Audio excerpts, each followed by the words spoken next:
नमस्कार. मी अंजली अनंत भागवत.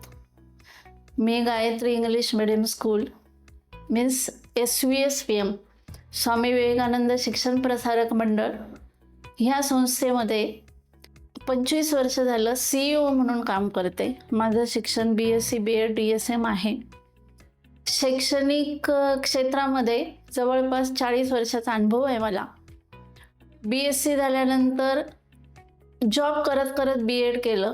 BEd झाल्यानंतर एका संस्थेमध्ये मी काम केलं आणि त्यानंतर मला ह्या संस्थेमध्ये माननीय संस्थापक अध्यक्ष विनायक बोंगाळे यांनी संधी दिली.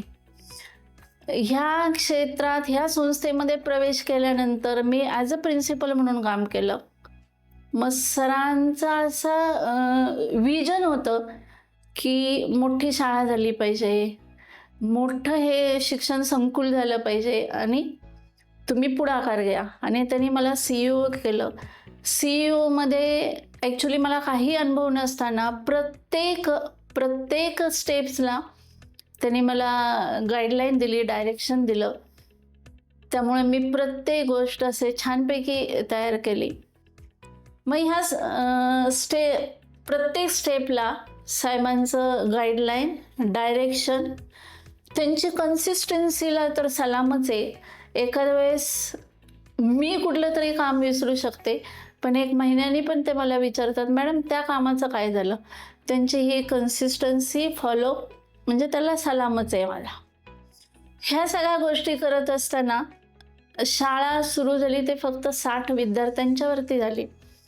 आधी मोशीचा कारभार मी बघत होते. त्यानंतर CEO झाल्यानंतर संस्थेच्या 4 ब्रँच मी पाहायला लागले.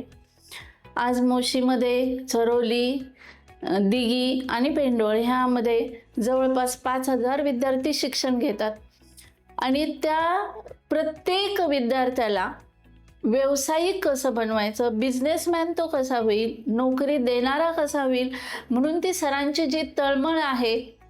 कधीतरी वाटतं का हे काय सर आपल्याला सांगतात, अकॅडमिक सोडून हे काय आपण करत बसायचं. पण त्यांचं विजन लक्षात कधी आलं माझ्या, तर एक पुस्तक आहे, मित्र जोडा व लोकांवर प्रभाव पाडा. सरांनी आमच्या सगळ्या एम्प्लॉईजना त्याचं सेशन घेतलं. 3 वेळा ते सेशन मला त्यांनी अटेंड करायला लावलं आणि रिअली त्या पुस्तकातून मला असं समजलं की आपण दुसऱ्याच्या शूजमध्ये जाऊन पण विचार केला पाहिजे. मी म्हणते म्हणून नाही, ती परिस्थिती काय, त्या सिच्युएशनला आपण कसं हाताळलं पाहिजे हे 101% साहेबांच्या त्या मित्रजोडा सेशनमुळं मी शिकले.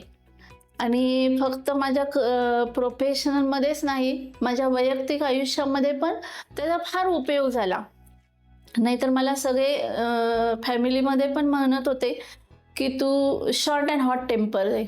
पण मी माझा स्वभावच बदलला त्या पुस्तकाने. मग मला असं वाटलं की सर जे रीड टू लीड उपक्रम म्हणतात तो मुलांना का घ्यायला लावतात. नुसता पैसा कमवायचा, बिझनेस करायचा, नोकरी करायची म्हणून नाही, व्यक्तिगत विकास आपला कसा झाला पाहिजे हे त्या पुस्तकातून जातं. आणि वेळोवेळी आम्हाला ते सांगतात, पुस्तक वाचलं का, पुस्तक वाचलं का. आणि त्यांची वाचनाची प्रचंड त्यांना आवड आहे आणि आम्हाला आवड निर्माण करण्यासाठी ते सतत खटपट करत असतात. दुसरा सरांचा एक स्वभाव सांगायचा म्हटलं तर असा आहे, ते स्वतः म्हणतात मी खूप प्रॅक्टिकल आहे. प्रॅक्टिकल असतं पण ते इमोशनली ते प्रॅक्टिकल बनवायला बघतात.